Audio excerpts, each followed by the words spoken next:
Paz do Senhor, irmãos. Hoje nós vamos estudar a lição número 2 do livro de Efésios, capítulo 1, ainda no capítulo 1.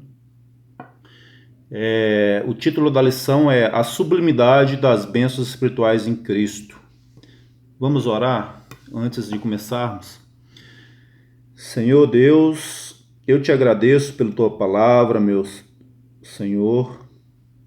Te peço, Deus, que o Senhor conduza esse estudo com teu Espírito Santo, trazendo, Senhor Deus amado, iluminação para as nossas mentes, ó Deus, ó Pai, nos conduzindo, Senhor Deus amado, conforme a sua vontade, ó Deus, para que nós possamos entender da melhor maneira a tua palavra. Eu te peço e te agradeço em nome de Jesus. Amém. Texto áureo. Bendito o Deus e Pai de nosso Senhor Jesus Cristo, o qual nos abençoou com todas as bênçãos espirituais nos lugares celestiais em Cristo. Efésios 1:3. Verdade prática. Deus nos elegeu em Cristo antes da fundação do mundo para que desfrutássemos das bênçãos espirituais. Leitura bíblica em classe. Efésios 1, versículos 3 e 4 e versículos de 9 a 14. Bendito o Deus e Pai de nosso Senhor Jesus Cristo, o qual nos abençoou com todas as bênçãos espirituais nos lugares celestiais em Cristo, como também nos elegeu nele antes da fundação do mundo, para que fôssemos santos e irrepreensíveis diante dele em amor.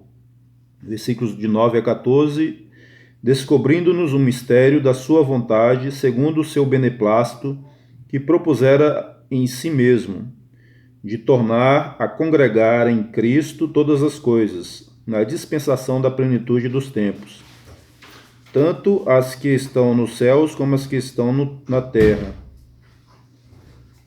Nele, digo, em quem também fomos feitos herança, havendo sido predestinados conforme o propósito daquele que faz todas as coisas, segundo o conselho da sua vontade, com o fim de sermos para louvor da sua glória, nós, os que primeiro esperamos em Cristo, em quem também vós estáis, depois que ouvistes a palavra da verdade, o evangelho da vossa salvação, e tendo nele também crido, fostes selados com o Espírito Santo da promessa, o qual é o penhor da nossa herança, para a redenção da possessão de Deus, para louvor da sua glória. Introdução. Nessa lição vamos abordar a grandeza, a excelência e a perfeição do projeto divino para conceder bênçãos espirituais aos seus escolhidos. Desde a eternidade, aprove a Deus executar um plano de restauração e reconciliação com a humanidade caída. Por isso que, na carta, o apóstolo Paulo se mostra profundamente agradecido pela revelação do mistério que estivera oculto desde todos os tempos. Ele nos convida a louvar e a glorificar a Deus pela sua bondade e misericórdia para com todos os pecadores. Ponto 1. A nova posição em Cristo. No passado estávamos perdidos e condenados à morte eterna, mas por sua infinita graça, Deus nos outorgou em Cristo o privilégio da salvação. Número 1. A doxologia.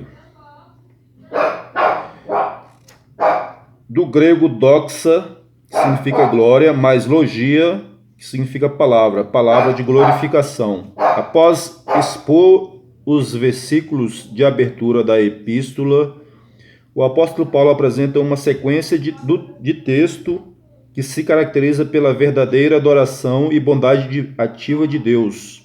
Ele começa pela frase Bendito Deus e Pai de nosso Senhor Jesus Cristo, onde bendito significa digno de louvor. O apóstolo dá sequência até o versículo 14 por meio de um maravilhoso tributo ao Eterno e suas muitas bênçãos concedidas aos homens. Número 2, as bênçãos espirituais. Bom, quais são essas bênçãos espirituais que vai ser detalhado ao longo de todo esse estudo, né? As bênçãos espirituais que o apóstolo Paulo nos relata aqui são, né, Deus, ele nos fez santos através de Jesus. Ele nos tornou filhos. Ele nos fez agradáveis a si. Ele nos remiu. Remiu vem da palavra remissão, que significa absolvição. Ele nos acolheu por sua vontade redentora. Redentora vem da palavra redenção, que significa pagar o preço. Selou-nos com o Espírito Santo da promessa e garantiu a validade da promessa. Obviamente que as bênçãos espirituais não são materiais, mas provenientes dos lugares celestiais, isto é, do reino espiritual. Essas bênçãos são mencionadas na longa passagem de Efésios, tais como Deus nos elegeu para sermos santos, predestinou-nos para sermos filhos, nos fez agradáveis para si, remiu-nos por meio do sangue de Cristo, acolheu-nos por sua vontade redentora, revelou-nos a palavra da verdade, selou-nos com o Espírito Santo da promessa, ainda garantiu a validade da promessa. Tais bênçãos provêm de Deus, que planejou a redenção do Filho, que a realizou, e do Espírito Santo, que a garante. Essas bênçãos nos conduzem a exclamar, como Paulo, bendito seja Deus. Número 3, a nova condição. Em Cristo somos abençoados com toda a bênção espiritual. Essa expressão em Cristo, somos abençoados em toda bênção espiritual, quer dizer que todas as bênçãos que nós recebemos advêm da obra redentora de Cristo em nossa vida. Nós somos novas criaturas a partir do momento da nossa remissão em Cristo.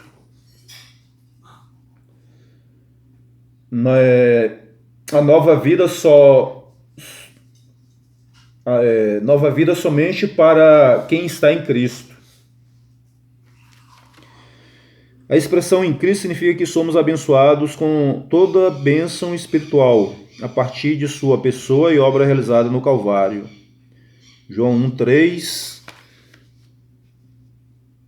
Todas as coisas foram feitas por ele e sem ele nada do que foi feito se fez. Hebreus 5:9. E sendo ele consumado, veio a ser a causa de eterna salvação para todos os que lhe obedecem. Hebreus 9:12.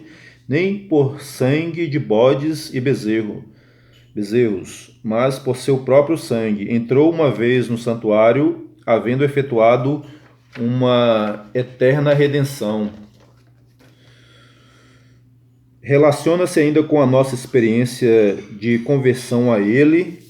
2 Coríntios 5:17. Assim que, se alguém está em Cristo, nova criatura é. As coisas velhas já passaram, eis que tudo se fez novo.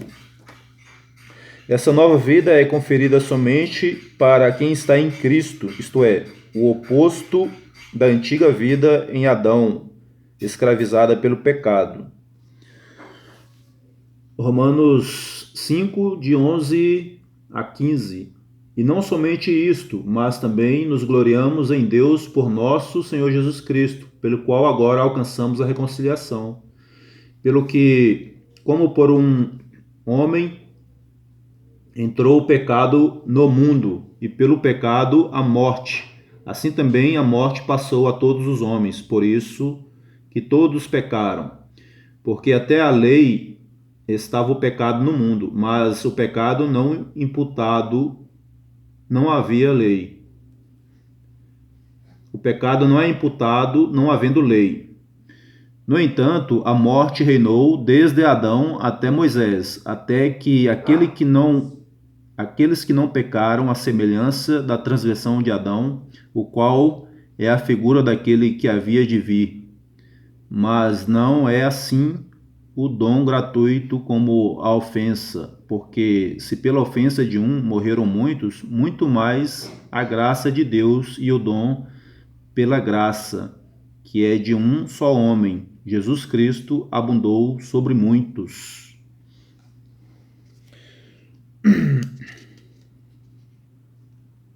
Desse modo, não andamos mais em trevas, mas como filhos da luz. Portanto, nossa nova posição é caracterizada pela salvação em Cristo, e por isso desfrutamos de todos os benefícios advindos dessa redenção.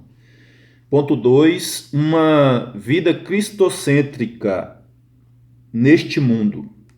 Embora o pecado tenha adentrado ao mundo, Deus projetou a primazia de Cristo na remissão dos pecadores e na restauração de todas as coisas para o louvor de sua glória. A revelação do mistério.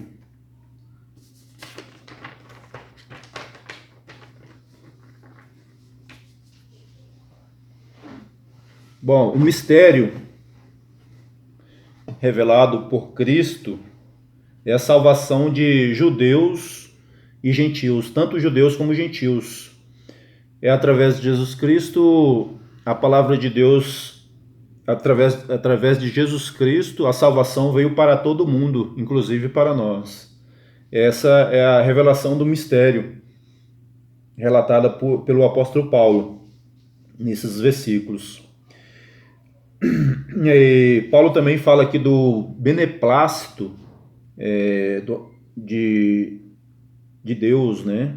O beneplácito significa conforme a soberania e a misericórdia de Deus. E também podemos ver aqui que tudo foi executado por Cristo para que ele tivesse a preeminência. Sem Cristo não somos nada. A revelação do mistério. A frase descobrindo-nos o mistério da sua vontade sinaliza a revelação da verdade que estava oculta aos santos de Deus. Colossenses 1:26.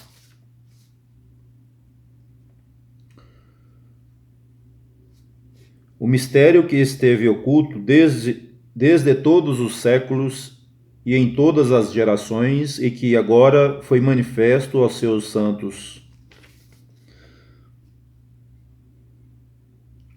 Essa verdade diz respeito aos decretos eternos que Deus planejara, por sua soberana vontade, com o propósito de salvar os pecadores. João 3,16. Todos conhecem. Essa vontade divina é revelada segundo o seu beneplácito, isto é, de acordo com o que lhe agrada fazer por amor e misericórdia. Romanos 9, 15 e 16.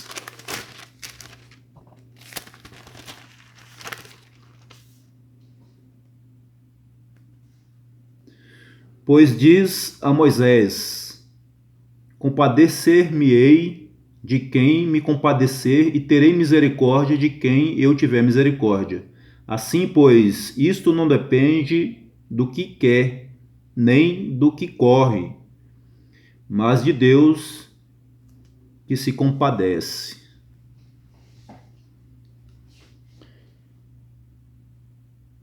Sua vontade foi executada conforme o seu desígnio por intermédio de Cristo, para que o Filho em tudo tivesse a preeminência. Colossenses 1, 16 a 20.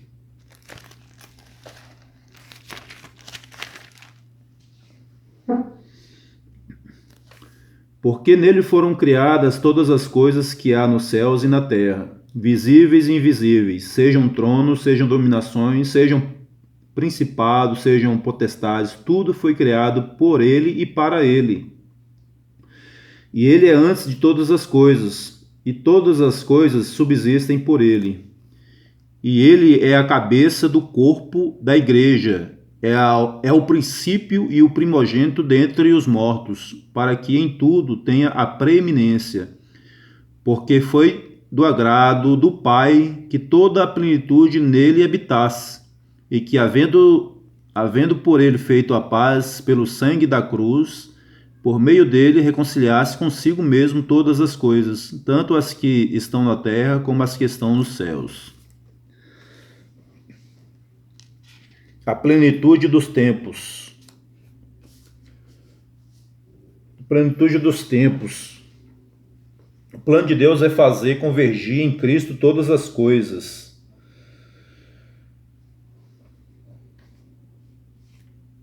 João 1, versículos de 1 a 3. No princípio era o Verbo, e o Verbo estava com Deus, e o Verbo era Deus. Ele estava no princípio com Deus. Todas as coisas foram feitas por ele, e sem ele nada do que foi feito se fez. Hebreus 1, 2 e 3. A quem constituiu herdeiro de tudo, por quem fez também o mundo, o qual, sendo o resplendor da sua glória e a expressa imagem da sua pessoa, e sustentando todas as coisas pela palavra do seu poder, havendo feito por si mesmo a purificação dos nossos pecados, assentou-se à destra da majestade nas alturas. Romanos 14, 11. Porque está escrito: pela minha vida, diz o Senhor, todo joelho se dobrará diante de mim, e toda língua confessará a Deus. A plenitude dos tempos quer dizer que Deus já havia planejado desde o princípio que Jesus Cristo seria a nossa redenção, né? E nele faria com que, através de Jesus Cristo, faria todas as coisas e realizaria todas as coisas.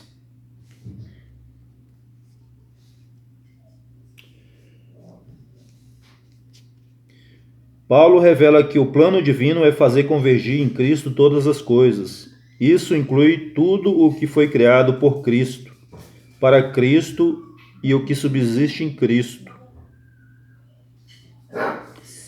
Implica dizer que todo o universo, céus e terra estarão submissos à autoridade e soberania de Cristo.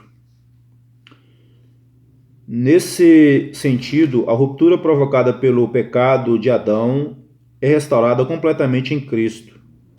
Essa declaração não tem conotação universalista, a ideia de que no fim todos serão salvos, mas que finalmente tudo será como Deus planejou. Cristo, a cabeça da igreja e também a cabeça do universo. A dispensação ou a administração desse plano será na plenitude dos tempos. Aqui, a palavra grega para tempos não é cronos, que traz uma ideia de cronologia, mas é kairos, que se refere ao tempo divino previamente determinado para que todas as coisas estejam sob o domínio de Cristo. A plenitude dos tempos também implica em Deus completar a sua obra através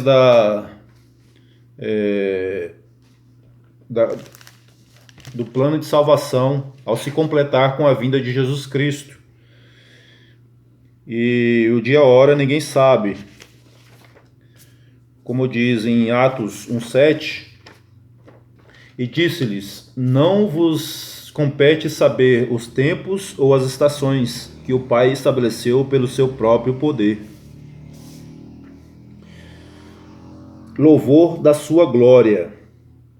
O apóstolo enfatiza que as bênçãos são destinadas aos crentes judeus e gentios, à igreja. Ele ratifica igualmente que o propósito da eleição não é outro senão louvar e glorificar a Deus. Isso assinala não somente adorá-lo com palavras e ações, mas também levar outros a fazer o mesmo. Por conseguinte, tudo o que somos, fazemos ou possuímos vem de Deus, pois começa na sua vontade e culmina na sua glória.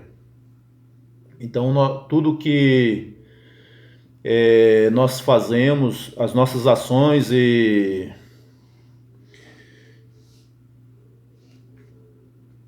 nossas palavras e ações, elas devem serem úteis para que outras pessoas se aproximem de Cristo, né? Fazendo dessa maneira, nós estaremos glorificando a Deus com a nossa vida e estaremos levando outras pessoas a glorificarem a Deus com a nossa vida, né? E tudo que nós temos, tudo que nós somos e tudo que fazemos deve ser para a glória de Deus. Ponto 3. O Espírito Santo, penhor da nossa herança. O Espírito Santo desempenha importante papel no plano de salvação idealizado por Deus Pai. O selo do Espírito Santo. Aquele que ouve a palavra de Deus, o Evangelho da salvação, e que por meio da fé se rende a Cristo, recebe o selo do Espírito Santo no momento da conversão. Nos tempos bíblicos, o selo era usado como sinal de propriedade e posse pessoal. Ao conceder o Espírito Santo ao crente, Deus identifica os que pertencem a Cristo, pois o Espírito testifica daqueles que são filhos de Deus. Então, a palavra de Deus, ela diz que o Espírito Santo ele é o selo, porque o Senhor Deus, ele vai lá e marca a nossa vida para indicar que nós somos propriedades dele. O Espírito Santo é um selo na nossa vida.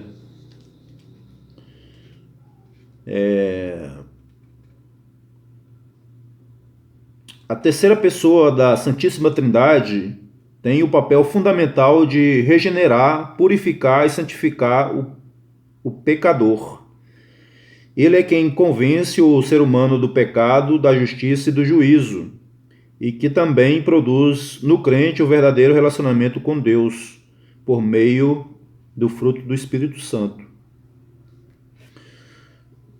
Então é importante o Espírito Santo na nossa vida, porque através do Espírito Santo nós somos convencidos do pecado, né? O Senhor Deus, ele nos orienta quando nós os desagradamos. O Espírito Santo nos incomoda e aí nós nos voltamos para Deus, né, pedindo perdão, e dessa maneira nós somos aperfeiçoados, nós somos acompanhados nessa salvação até o dia que nós nos encontraremos com o Senhor, e aí sim Ele vai completar a sua obra, fazendo com que nós fiquemos totalmente afastados do pecado. O penhor da nossa herança. O termo grego arrabon pode ser traduzido como depósito, penhor, garantia ou ainda primeira parcela. A palavra tem origem semítica e era usada nas transações comerciais para assegurar o preço ou garantir o pagamento de algo. Paulo ensina que o Espírito Santo é o depósito que garante a nossa herança em Cristo. 2 Coríntios 1, 21 e 22.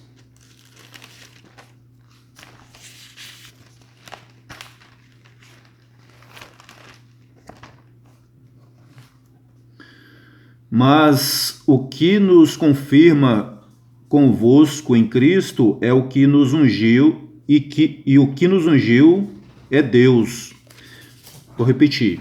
Mas o que nos confirma convosco em Cristo e o que nos ungiu é Deus, o qual também nos selou e deu o penhor do Espírito em nossos corações. Tudo isso significa que aquele que tem o selo do Espírito Santo tem a salvação garantida. Isso não quer dizer que o crente está salvo para sempre, independente da sua conduta, mas que a redenção está validada aos eleitos em Cristo, que permanecem fiéis. Mateus 24, 13, né, que diz que aquele que perseverar aquele que perseverar até o fim será salvo. Então não significa tudo isso significa que aquele que tem o selo do Espírito Santo tem a salvação garantida. Isso não quer dizer que o crente está salvo para sempre, independente da sua conduta. Então, dependendo da nossa conduta, né, se nós passarmos a ter o pecado como uma prática habitual, aí o Espírito Santo vai se ausentar da nossa vida e aí nós não teremos a salvação garantida. O pecado, a Bíblia fala assim, né, que nós não devemos viver pecando, como diz aqui em 1 João 3,6, qualquer que permanece nele não vive pecando. Qualquer que vive pecando não o viu nem o conheceu. E em 1 João também 5,18 diz assim, sabemos que todo o que é nascido de Deus não peca, mas o que de Deus é gerado conserva-se a si mesmo, e o maligno não lhe toca. Então é duas coisas aqui, né? Que o maligno não nos toca, porque nós temos o selo do Espírito Santo em nossa vida, que é o penhor, né? O penhor é um pagamento antecipado, né? Uma garantia de que nós estamos salvos. A presença do Espírito Santo é uma garantia de que nós estamos salvos. E se nós nos conservarmos assim, como diz aqui em 1 João 5,18, nós realmente estaremos com essa salvação garantida. Então, nós temos que buscar estar em comunhão com Deus, né? O Espírito Santo esteja habitando nossa vida através da nossa comunhão, né? Nossa comunhão é nós estarmos todos os dias, né? Que nós errarmos, nós falharmos, estarmos sendo incomodados pelo Espírito Santo, de forma que aquilo ali não se torne algo corriqueiro, algo que nem nos incomoda mais, e aí o Espírito Santo se ausente da nossa vida. Amém? Conclusão.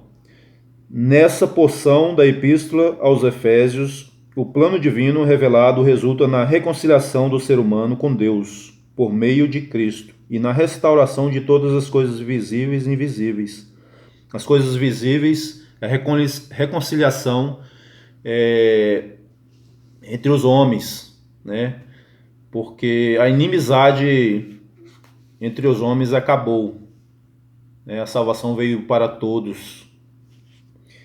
E a restauração das coisas invisíveis, a restauração entre o homem e Deus através de Jesus Cristo. Amém? Ambos os propósitos devem redundar em louvor e glória ao Deus eterno. Na plenitude dos tempos, todo o desígnio divino estará plenamente executado. Louvado seja Deus pela sua palavra. Que Deus possa abençoar a vida de cada um e que nós possamos guardar a sua palavra em nosso coração. Amém?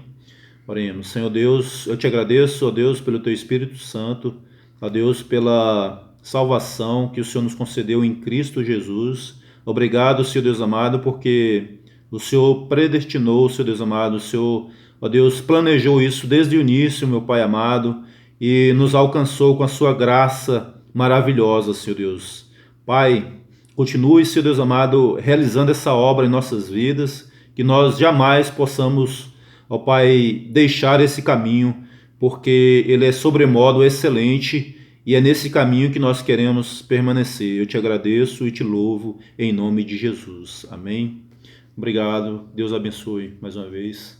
Fique com Deus.